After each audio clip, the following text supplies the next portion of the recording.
Hello girls, ഇന്ന് നമ്മളിവിടെ beetroot തോരനാണ് ഉണ്ടാക്കാൻ പോകുന്നത്. ആദ്യം തന്നെ ബീട്രൂട്ടിൻ്റെ തൊലിയൊക്കെ കളഞ്ഞ് നന്നായിട്ട് വെക്കണം.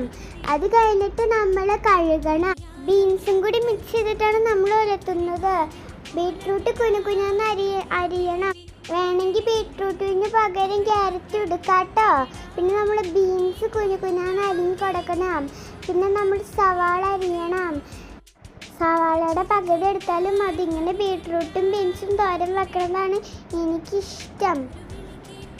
അതിനുശേഷം പാൻ എടുത്ത് എണ്ണ ഒഴിച്ച് കടുകിട്ട് സവാള, പച്ചമുളക്, കറിവേപ്പിലയും കൂടി ഇട്ട് മിക്സ് ചെയ്യണം.